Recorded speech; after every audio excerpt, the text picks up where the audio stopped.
What's good people, and welcome to episode 32 of It's Just Not Adding Up. It's just like, period.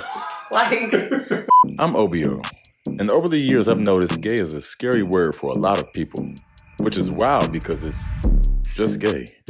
But don't worry, I've decided to be your gay coach.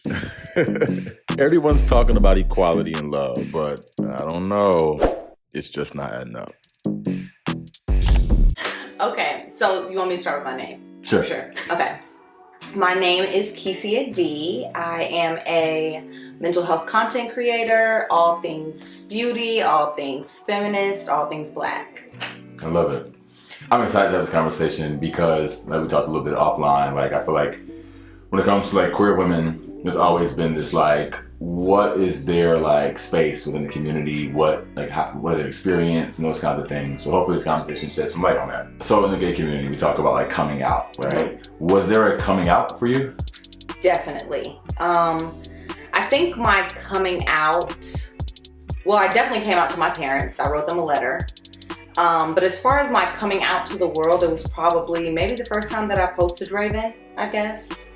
It didn't necessarily feel like a coming out to the world because everybody was kind of acceptive of it. My friends already knew, so I already felt comfortable. And for those who don't know, who's Raven to you?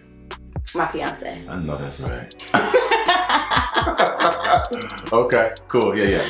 Yes. Nice. So, like in coming out, right, to your family, what did you expect and what did you receive? I expected them to be angry.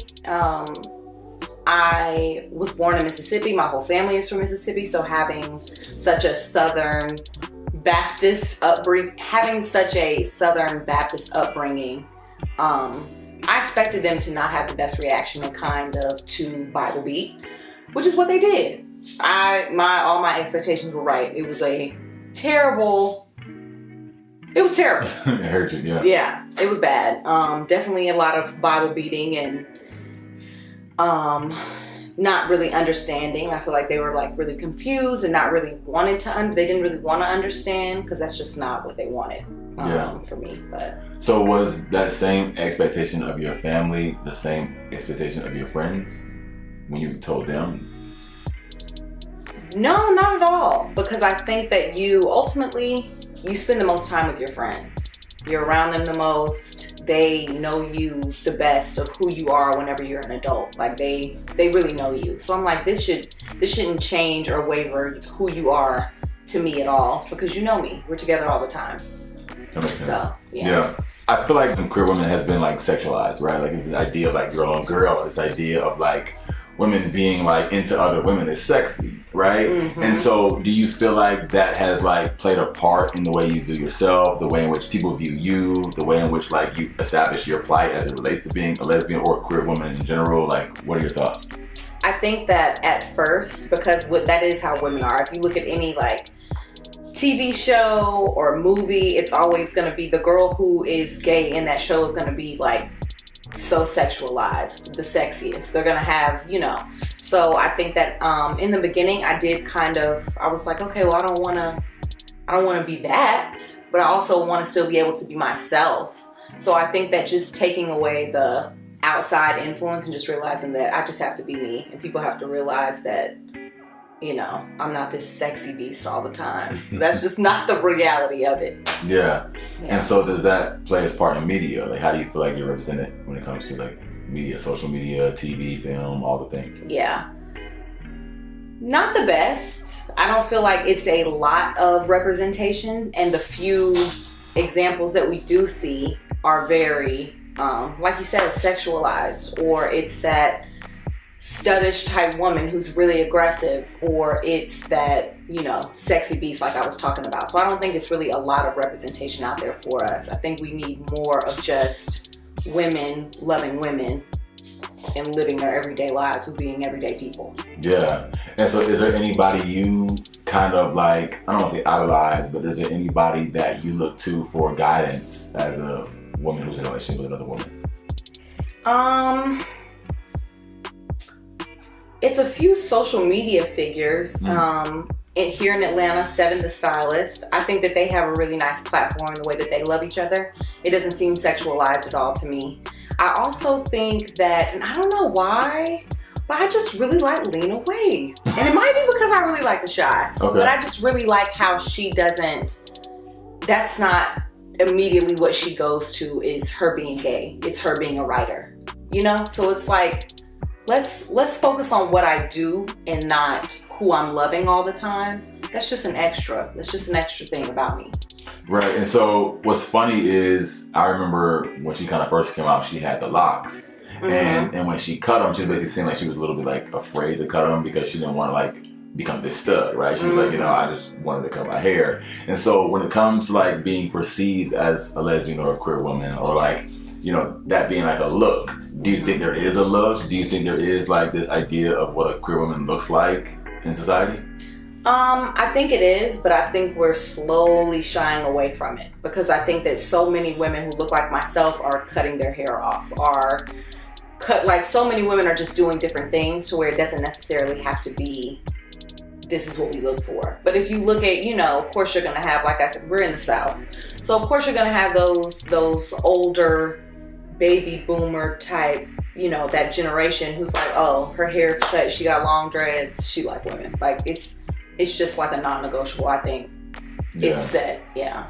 Yeah, so what do you, because again, I was telling you earlier how I enjoy the way that you interact with your fiance via socials. Like, what do you hope to like, for a younger woman to see, right? Like, what do you hope for like your relationship or just who you are as a person to be for the community? I want younger women to look at me or look at me and my fiance and see that we are just normal people. Like, you having this label of being queer does not make you this outcast the way that society tries to make you feel.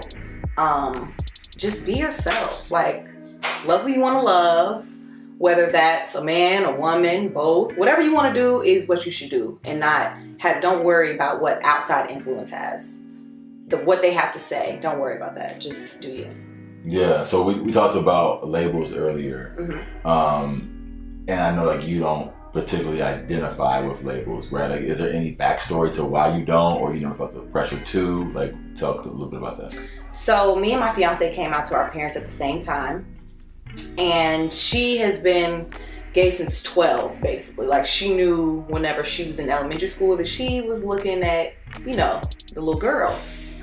So growing, like, I used to ask her, like, as we were, going through this journey together, like, so what do you identify as? Like, do you identify as gay? Like, what do you, she kind of said, I don't really have a label. I just like what I like, and that's just it. And I felt the same way. Whenever I came out to my parents, they were like pressing for me to have this label, and I was stressing myself out trying to figure out what I was. And I'm like, that's really not, you don't have to do that. Like, if you want to do that, then that's great, and that's great if you're able to do that. But I know that I'm in the queer community, and that's all that, really matters to me. I heard you. Has being queer influenced the way that you like present yourself? Like the way in which you, interact with you in any way?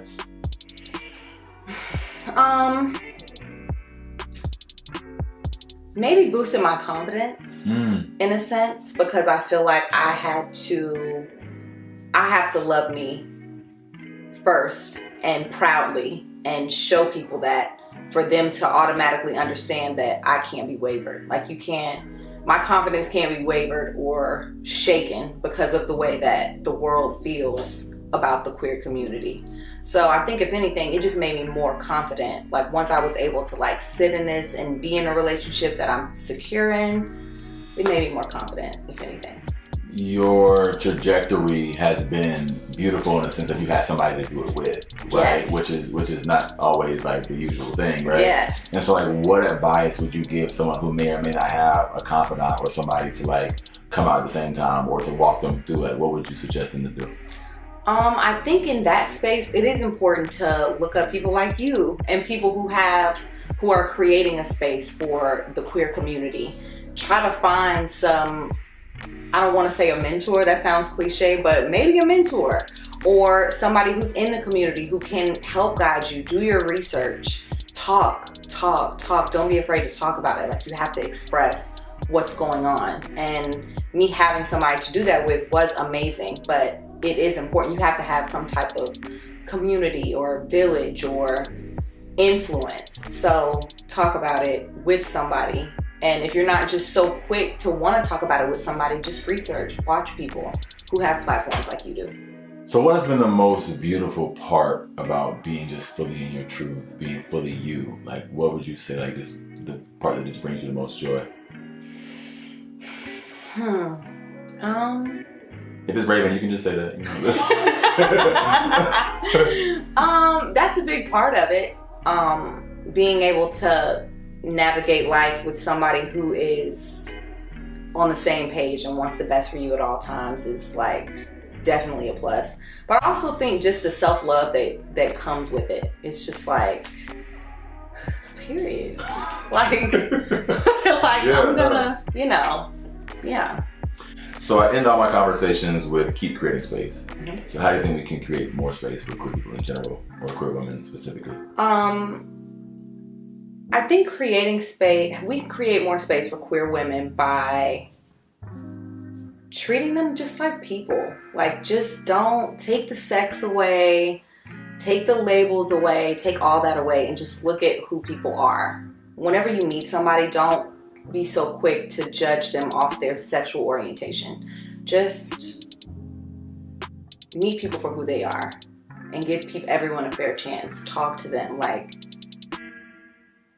you have to take away the representation. Everything that you've seen in the media about gay people all the time is not the best. So take all that away whenever you are talking to somebody in the queer community and just get to know them. And in the meantime, keep creating space, and he'll see you on episode 33. Peace.